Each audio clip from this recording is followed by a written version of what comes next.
Hello, welcome to this week's Behind the Poem. In an ideal world, I would be recording this from the stoop of my apartment building, but we don't live in that world. And that is because my schedule is such that I was not able to go outside today. I've been in back-to-back meetings inside on the Zoom, but also it's been raining all day, okay? And it's raining out now. It's raining outside now. And I'm recording this on Thursday evening in order to get it to you on Friday. So all of which is to say, I know I don't have to tell you what is not, but I want to let you know that may we conjure the essence of my stoop or any stoop, because the poem I'm about to share is really about the thresholds that awaken and allow and invite us in. And for me, my stoop, where I've lived now for 5 years, has been very much that. And I just want to give a shout out of thanks to two people. One, Jon Sands, because I wrote the poem I'm about to share in his emotional historians class. And two, my sister Natalie, who really inspired the title. The title is a reference to the cartoon TV show Hey Arnold, and a character in Hey Arnold known as Stoop Kid. And my sister is responsible for teaching me about Stoop Kid and how he won't leave his stoop. So enjoy the poem. Also, I'm reading the poem from my computer, which is in my lap, and I feel like the way the light is beaming up onto my throat, it's like, remember, Are You Afraid of the Dark with the flashlights? Anyway, we are going deep into the TV underbelly of days of yore. All right, this is called Stoop Kid's Afraid to Leave Her Stoop. It isn't a driveway, or the side door, or the garage entryway into the mudroom where we keep our coats and shoes, or the backyard fence that leads up the sidewalk that winds past the landscape shrubbery and the swing set and the tree house, and up the concrete ramp that we'd slide down in winter when there was snow on it, and the toy house where we told our deepest, darkest secrets at the end of 8th grade, and I still only remember what it was that C said, and onto the patio while I filled a baby pool with ice to keep the beer cold at that house party, and into the kitchen where the fluorescent light stayed on above the sink all night. But there's a gas lamp, and when she's home, I can see my neighbor's apartment light and television peering through her windows, and I feel like I am in conversation both with the church lights across the street and whatever it is keeping me on this Brooklyn stoop.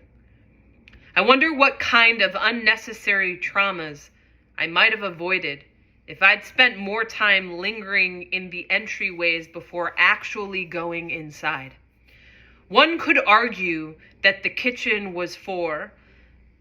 One could argue that's what the kitchen was for.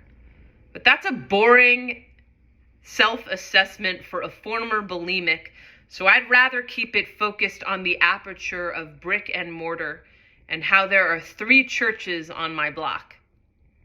When I sit on my stoop, post-groceries, post-event, post-walk, post-phone call, post-gig, I am always searching for a little bit of extra space to integrate the God within. It's clearly poetic that there are houses of God rumbling in my midst.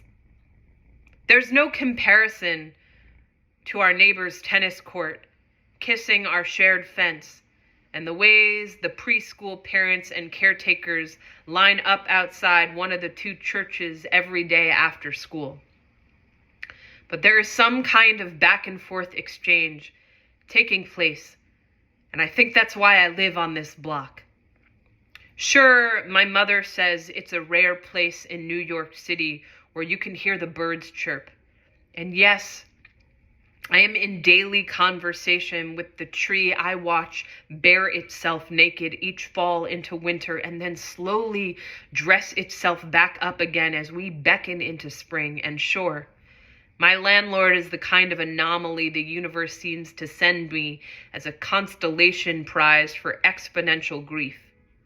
But there's a version of this narrative where the only reason I live on this block is to heal. To hear the church bells go off every morning at 9 a.m. and know that it too is in direct conversation with some other kind of home. I've already written a poem about the lifetime when I was devout. Well, it's a stanza, but the point is, it's already been written into the canon of my work. And were it Pegasus who carried thunderbolts on behalf of all our needs for striking when the iron is hot, and since it is, I will be both afraid and brave enough to tell you that in this lifetime, in the body of a Jew, there is no escaping the holy trinity of these churches that surround my home. And I can see them from my stoop, just like I could see my neighbors from the backyard, because it spanned the length of a whole entire other lot, which means we had the rare experience of having 3 next door neighbors. Do you understand what I'm trying to tell you here? There is nothing different about where I live now, except that my brother is dead, and I am no longer bulimic, and I no longer feel the anger and rage I felt towards the church on the corner of Locust Road and Lake Avenue, because I've somehow found a way to hold myself accountable for staring up at the ceiling when I was invited to C.H.'s house for Sunday supper at 3 p.m. in the afternoon, and they held each other's hands and bowed their heads and said grace.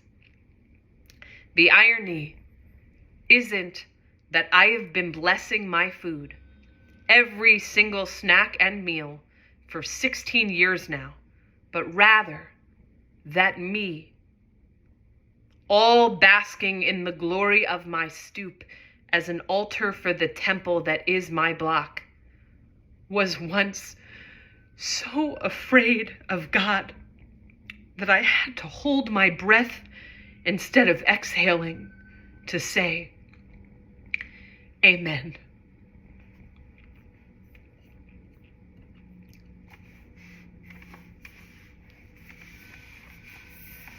Thanks. Hi. Thank you so much for tuning in.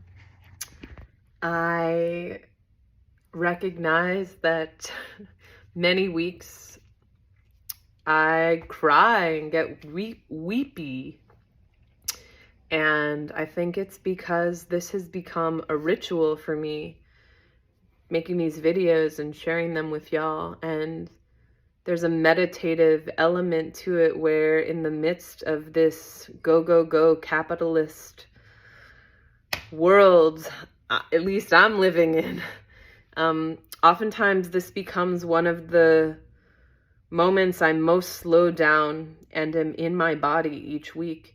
And then when I do that, my poems, which are kind of like for me prayers, so the prayers and the ritual together, I really feel the things that I am saying, and my body gets to taste the essence of whatever those poems, prayers were that I originally wrote. So I just really feel it. So thank you for being a container and space and in co-creation of this ritual together.